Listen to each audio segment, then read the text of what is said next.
Friends, मैं doctor Sanjeet, मेरे साथ है जो मैम है, इनको फिस्टुला इन्होंने डायग्नोस हुआ था और 13 जुलाई 2024 को पहली बार इनकी एमआरआई कराई गई थी और काफ़ी कॉम्प्लिकेटेड केस था। 4.5 सेंटीमीटर का ट्रैक था और कर्विलिनियर ट्रैक था। 9 o'clock पे इसकी एक्सटर्नल ओपनिंग थी और 16 जुलाई 2024 को फर्स्ट टाइम छासूत लाइगेट किया गया। मैम 2 महीने पहले ही पूर्ण रूप से ठीक हो चुकी थी। आज फाइनली इन्होंने दोबारा दिखाने आई हैं कि एक बार हम देख लें, तो अभी भी इनका देखा गया तो बिल्कुल मलद्वार पे कोई भी ऐसा साइन सिम्टम नहीं मिल रहा है जिससे फिस्टुला इनको लगे कि अभी है।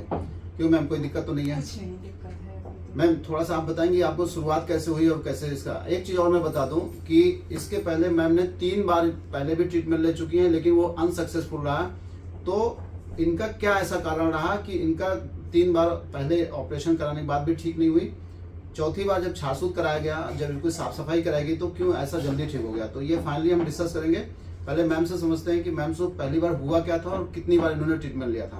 पहले सर वो इस तरह हुआ था, हाँ। ऊपर से कुछ भी नहीं था, हाँ। अंदर अंदर पस बन गया था जी। फिर उसके बाद जब हमारे दर्द होने लगा तो उसको दिखाने गए जी। तो मतलब ऐसे जांच करके ऑपरेशन कर दिया। जी। फिर उसके बाद 5 साल कुछ नहीं हुआ। तो पहली बार में एमआरआई रिपोर्ट नहीं कराई थी आपने? कुछ फिस्टुला नहीं। की कोई जांच नहीं कराई नहीं, थी? ऐसे मतलब ना तो एक्सरे, ना एमआरआई, ना एक्सरा हुआ था, केवल एक्सरे हुआ था, हाँ। Fistula x-ray. हाँ, ठीक ऐसे है। हुआ था, उसी जी। में ऑपरेशन हो गया था। जी। फिर दोबारा 5 साल कुछ नहीं हुआ। हाँ 5 साल बाद फिर ये हुआ जी। तो फिर ऐसे ही एक्सरा होके ऑपरेशन हो जी। गया। फिर उसके बाद 6 महीने बाद फिर दिक्कत हो दोबारा भी एक्सरे ही कराया आपने? हाँ, एक्सरे हाँ। कराया। फिर जब वो साल भर बीत गया तो साल भर के बाद फिर दिक्कत हुई तो फिर एमआरआई हुई, तो एमआरआई में फिर ऑपरेशन फिर वो लगाया, फिर वो ऑपरेशन हुआ, फिर भी नहीं सही हुआ। हाँ। फिर उसके बाद जब नहीं सही हुआ तो फिर पस निकलने लगा अपने आप धीरे धीरे, तो फिर दिखाया गया तो 8 दिन की दवा दी तो कहीं खा के देख लो। जब 8 दिन खाए तो फिर कुछ भी आराम नहीं मिला, तो फिर हम दिखाने नहीं गए वहाँ। तो उसके बाद ये हमारे पास आई, हम लोगों ने एमआरआई फिस्टोग्राम कराया, आपको रिपोर्ट दिखा चुका हूँ। कर्विलिनियर ट्रैक था और 16 जुलाई 2024 को छासूत लाइगेट किया और लगभग 4 से 5 महीना में ये पूर्ण रूप से ठीक हुई मैम। और अभी 2 महीने बाद ये दोबारा आई हैं तो बिल्कुल कोई दिक्कत नहीं है। बेटा ये बताइए कि पहले तो ये है कि जो पहले ही 2 बार इनकी सर्जरी हुई है उसमें फिस्टुला इनको था, लेकिन एक्सरे फिस्टोग्राम कराया गया था, एमआरआई नहीं कराया गया था। एक्सरे फिस्टोग्राम बेटा आप इधर आइए। एक्सरे फिस्टोग्राम भी होता है, सिटी फिस्टोग्राम भी होता है, अल्ट्रासाउंड भी होता है और एमआरआई भी होता है, लेकिन एमआरआई फिस्टोग्राम सबसे बेस्ट तरीका होता है किसी भी फिस्टुला की अधिक जानकारी के लिए। क्योंकि पहले 2 ऑपरेशन में मैम ने एमआरआई फिस्टोग्राम नहीं कराया था, तो अगर किसी को भी फिस्टुला हो तो सबसे पहले अपने एनोरेक्टल डॉक्टर से मिले और एक बार एमआरआई फिस्टोग्राम के बारे में जरूर डिस्कस करें। अगर एमआरआई फिस्टोग्राम कराते हैं तो फिस्टुला के बारे में सबसे जो बेस्ट जानकारी प्राप्त होती है वो एमआरआई फिस्टोग्राम के द्वारा होती है। उसमें ग्रेडिंग निर्धारित होती है, grade 1, grade 2, grade 3, grade 4, grade 5। According to your grade के हिसाब से ये ट्रीटमेंट का तरीका बदलता है। ड्यूरेशन ऑफ ट्रीटमेंट जो है वो ग्रेड के हिसाब से देखा जाता है, पहला। दूसरा बेटा आप ये बताइए कि जो पहले आपने 3 बार आपने ट्रीटमेंट लिया था, आप साफ सफाई कैसे करती थी?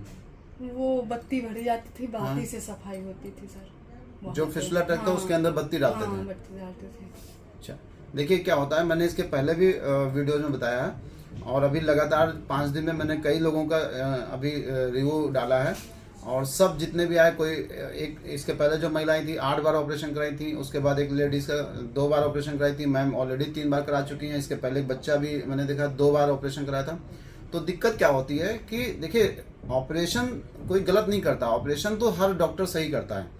बस क्या होता है कि कई बार डायग्नोसिस में जैसे एमआरआई नहीं कराया, पहली बार एमआरआई कराते तो शायद फिस्टुला के बारे में सही जानकारी मिल जाती है। दूसरा क्या होता है कि साफ सफाई, अगर हम ऑपरेशन के बाद चाहे कोई भी ऑपरेशन कराएं, चाहे एलोपैथिक कराएं, चाहे आयुर्वेदिक कराएं, चाहे कोई भी ट्रीटमेंट लें, अगर हम अपने गुदा मार्ग के आसपास की साफ सफाई पे ध्यान रखेंगे तो वो जल्दी ठीक होता है और दोबारा होने की संभावना ना के बराबर होती है। अब क्या होता है कि सुबह बेटा आप कैसे अपने जो घाव हम लोगों ने छासूत लाइगेट किया था तो कैसे साफ सफाई कराती थी आप? पहले लैट्रिन जाने के पहले तेल डाला जाता था। हाँ। फिर उसके बाद स्ट्रिंग से सही साफ किया जाता था। सुबह लैट्रिन जाने से पहले क्या मतलब ऑयलिंग करती थी आप? फिर आने के बाद सिकाई करते थे, गुनगुने पानी में फिटकी डाल सिकाई करते थे। फिर उसके बाद तेल फिर डाल देते थे। जो फिस्टुला ट्रैक था उसमें ऑयलिंग करती थी। तो जो हम लोग प्रोसेस करते हैं, सुबह लैट्रिन जाने से पहले ऑयलिंग करनी होती है। लैट्रिन से आने के बाद गुनगुने पानी में थोड़ा सा जो भी सोल्यूशन या जो भी आपको मतलब मॉलिक्यूल बताया जाए उसमें बैठ के सिकाई करनी होती है। तो लैट्रिन जाने से पहले ऑयलिंग क्यों की जाती है, आप इधर आ जाओ। देखिए, जो हमारा जो गुदा मार्ग होता है,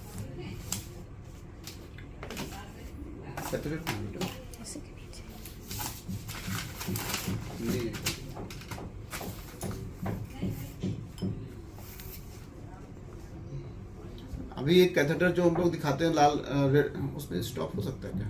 सुबह लैट्रिन जाने से पहले हम लोग क्या करते हैं, ऐसे लाल रंग का कैथेटर होता है, ये बिल्कुल रबड़ का होता है। ये हमारे जब गुदा मार्ग में प्रवेश करता है तो हमें कोई चोट नहीं पहुंचाता है। इसमें हमने जो भी ऑयल आपको चाहे इत्यादि या पाइलोवांस, हम लोग तो स्पेशली पाइलोवांस तेल ही डलवाते हैं। पाइलोवांस का बेहतर रिजल्ट है एज कम्पेयर जो अदर जितने भी ऑयल्स हैं। पाइलोवांस सबसे बेहतरीन रिजल्ट हमें प्राप्त हुआ, और आपको भी हमने पाइलोवांस से दिया था ना बेटा। तो ऐसे क्या होता है, ऑयलिंग सुबह लैट्रिन जाने से पहले हमने गुदा मार्ग में ये ऑयल ऐसे डाला। जब इसको ऑयलिंग कर देते हैं तो हमारी गुदा मार्ग जो होती है वो ऑयल से पूरा भर जाती है। तो जब हम मल त्याग कर रहे होते हैं उस समय क्या होता है, हमारा लैट्रिन जो होता है वो हमारी बॉडी से आसानी से पास होकर निकल जाता है। और जो फिस्टुला ट्रैक होता है उसमें थोड़ा सा ऑयल अंदर चला जाता है। जब वो ऑयल अंदर चला जाता है तो आपको पता है किसी भी ऑयल के अंदर जो बैक्टीरिया होते हैं वो ग्रो नहीं कर पाते जल्दी। जैसे वहाँ पे फंगस ग्रो नहीं कर पाता जल्दी, क्योंकि जो पैथोजेनिक एजेंट्स होते हैं वो ऑयल, उनका जो इन्वायरमेंट होता है ऑयल में, वो ग्रो नहीं कर सकते क्योंकि उनकी ग्रोथ वहाँ पे चेक हो जाती है, पहला। दूसरा, मल के जो हमारा मल होता है, अगर मल के कुछ टुकड़े उस फिस्टुला ट्रैक में चले भी गए हैं, कुछ गंदगी वहाँ रुक भी है, तो मल जो ऑयल होता है उसमें कोई भी पैथोजेनिक एजेंट ग्रो नहीं कर पाता, तो इन्फेक्शन होने के चांसेस कम हो जाते हैं। जब मल द्वार के अंदर ऑयल पड़ा होता है तो जब हम मल त्याग कर रहे होते हैं तो जो मल की वजह से जो हमारे गुदा मार्ग पे प्रेशर पड़ता है या चोट लगती है वो नहीं होती है। तो एक तो चोट नहीं लगती, दूसरा इन्फेक्शन होने का डर नहीं रहता है, तीसरा ये मेडिकेटेड ऑयल है। इसमें आयुर्वेदिक औषधियाँ पड़ी होती हैं जो गुदा मार्ग के अंदर जो इन्फेक्शंस होते हैं उसको स्लो डाउन कर देते हैं या उसको इरेडिकेट कर देते हैं।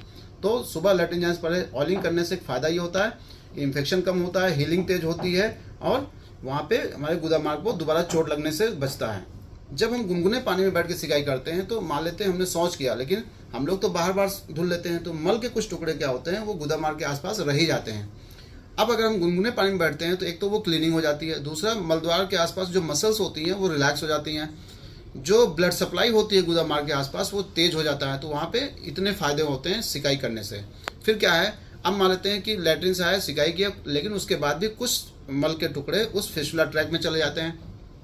तो अगर हम इसमें फिस्टुला ट्रैक में, जैसे मान लो यहाँ पे फिस्टुला ट्रैक था, इसमें हमने ऑयल भर दिया या कोई भी सोल्यूशन भर दिया जिससे जो फिस्टुला ट्रैक था वो क्लीन हो गया। तो क्लीन होने से क्या होता है कि एक तो जो उसके अंदर इन्फेक्शन होने से जो चांस था वो बच जाता है, दूसरा जो कई बार होता है कि ना दोबारा होने की संभावना जो होती है, नया ट्रैक बनने की संभावना होती है, नई कैविटी बनने की संभावना होती है, ज़्यादा पस बनने की संभावना होती है, वो रुक जाती है। उससे मतलब उससे हमें निजात मिल जाता है। और इससे हमने देखा है कि जो केस, मान लो आपको हमने कितना दिन बताया था बेटा ठीक होने में लगेगा? 4 महीना, लगभग 4 महीने में ही ठीक कर दिया था।